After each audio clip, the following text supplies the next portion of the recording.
With 19 different titles across the main series of Super Mario games, each title hits different for different people.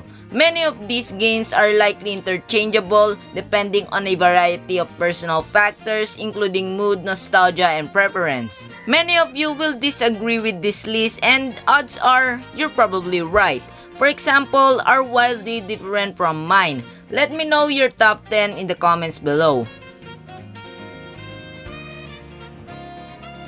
The first Weird Mario game. The game's origins are famous. It was actually a completely different game called Doki Doki Panic in Japan, redesigned as a Mario sequel for the West. Along with the second Zelda, this game established Nintendo as a developer and publisher that wouldn't rest on its laurels no matter how young a popular series might be. This wasn't a game about jumping on bad guys, it was about picking them up. It was also the first Mario game to give you a distinctive, meaningful choice in who you want to be. Luigi isn't just a green Mario, he's taller, could jump higher, and isn't as strong. Princess Peach could fly, and Toad was a heavyweight lifter. It's ironic that the game that takes place entirely in a dream helped make Mario's cast of characters feel more real than ever. The first GameCube Mario was also Mario's grand return to 3D adventuring. After Super Mario 64 blew the doors open for the genre, as a result, Super Mario Sunshine is packed with ideas. Instead of Mario's traditional power-ups like flowers and stars, which gave him additional new powers, Sunshine's water jetpack did something revolutionary. It enhanced Mario's core abilities of jumping. It dared to redefine what regular Mario felt like. This led to an ambitious open-world design that was a bit confused. They never quite figured out the appropriate amount of challenge to fit with Mario's newfound freedom to fly and hover, but that shouldn't take away from the fact that this is probably still the most fun version of Mario to control. Making Mario fun and useful and challenging was a big lesson Nintendo carried over to its later Switch release. And Sunshine's secret levels, which removed the water jetpack, were a direct inspiration on the winning Galaxy series. Like water, Mario Sunshine's ideas only needed a proper container to take shape. It's not true that you'll never need another 2D Mario game after Super Mario Maker. You can't really recreate the thoughtful pacing other games on this list provide, but it's almost true, which is enough to make Super Mario Maker 1 or 2 for the Switch a must-own for any Mario fan. Mario's nerdiest fans would often create their own levels using wrapping paper. To have a game that gives us the paper and all the tools we could ever want is a dream come true. And it's the first Mario game to have a thriving creative community.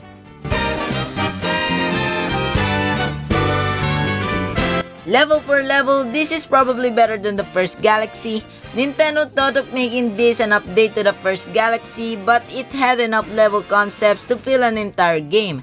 And we're glad they did. Mario levels are designed to introduce a new obstacle or challenge, present a variation of that same challenge later, and end with a finale course that puts everything you learned to the test. Every new level felt like an introduction to an amazing new game. It's not. It's really just a retelling of Super Mario Galaxy. Despite that, it's incredible that the only true consecutive sequel to a console Mario game never once felt like it was running out of new level ideas.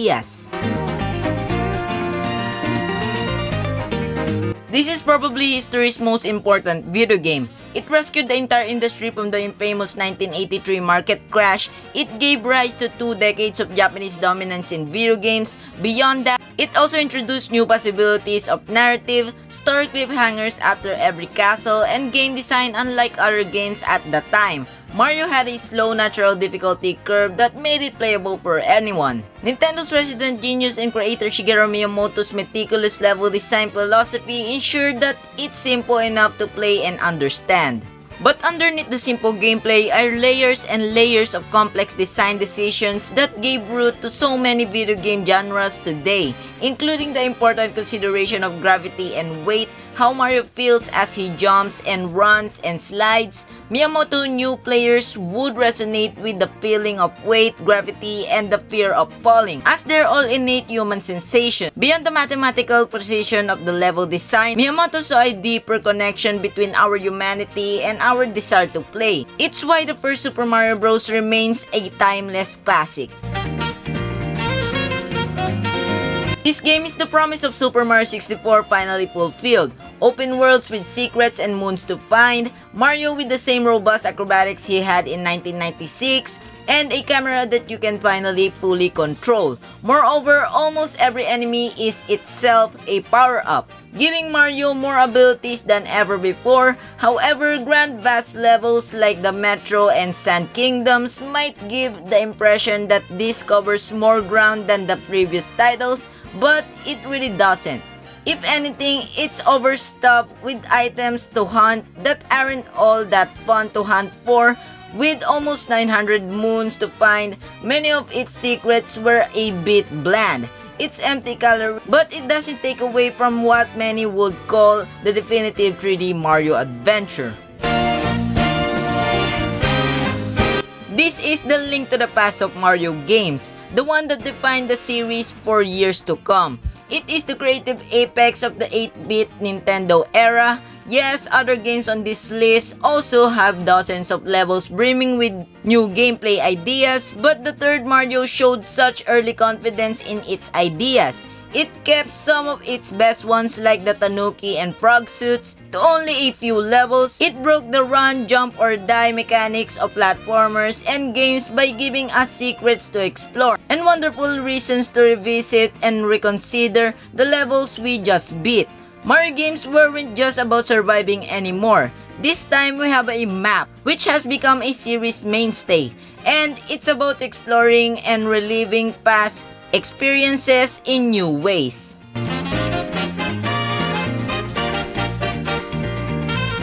The current history of video games can be split between an age before and after Super Mario 64. In the 90s, video games were growing to 3 dimensions and characters and cameras trashed and flailed around as developers struggled to depict how to move in this new space. Once again, Mario showed everyone how it's done in a single try. As the first Mario game defined platformers, the launch Nintendo 64 title wasn't just a showcase for the console, it was a showcase for gaming's future. Nintendo demonstrated to the industry and players how to move in 3D, and video games haven't been the same since. Mario's acrobatics weren't just passable, they were exceptional. He felt like a true superhero. The castle that acted as a hub world was a playground for the world to acclimate itself to gaming's future. It aged better than Zelda's Ocarina of Time. Played in 2020, the levels are still large and plentiful, still offering more than many games today. Really, the only huge flaw is the game's camera, which was controlled by the C buttons on the Nintendo 64. That was a blueprint for the right analog movement that's become standard today. Miyamoto and company made many design concessions in the jump to 3D. Reimagining what life and death even means for Mario, they made platforms bigger so players could land easier in this new space. Power-ups were redone from top to bottom to accommodate the new perspective, yet despite all these changes, it still undeniably felt like a Mario game. These new accomplishments, while staying true to its core principles, resulted in a peerless and miraculous piece of architecture and art. It's an evolution of Super Mario Bros. 3 for sure, but as the launch title for the Super Nintendo, it still needed to be more, it needed to be more colorful, it needed even more secrets to be replayed, it needed a stronger story, more characters, and it needed to be accessible enough for any new gamer to play. While the other Mario games were pretty difficult, especially the third one, World made concessions in design and powers to make it easy and fun for anyone to revisit. It locked away its hardest challenges for the most dedicated players. World also gave us Mario's first real meaningful expansion to his core move sets besides running and jumping. This time he could spin jump, throw items upward, and he meets Yoshi for the first time. The levels may lack the manic creativity of Super Mario Bros. 3 and some of the other titles on this list, but what it makes up for is the refreshing continuity of its world. Its map wasn't just split into snow levels and desert levels. There was more intention to make Mario feel like he's exploring new areas. And the ability to save was game-changing. One-ups no longer mattered as much, and the designers were finally free to make the levels as intricate as possible, with puzzles leading to even more worlds. Picking between Super Mario Bros. 3 and World as the best 2D Mario game is a harrowing exercise, and there's likely no right answer.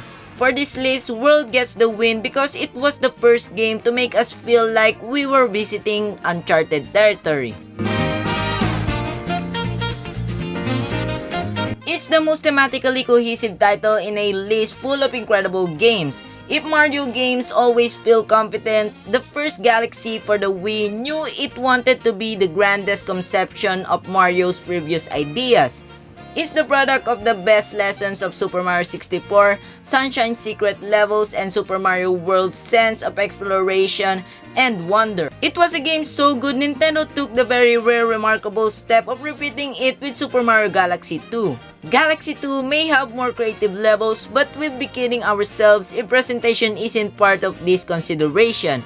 And the first game sings in ways its sequel doesn't. The music, the artwork, the space theme, which they left behind in the sequel, and even a charming, melancholy story all combined with the levels to become something greater than the sum of its part.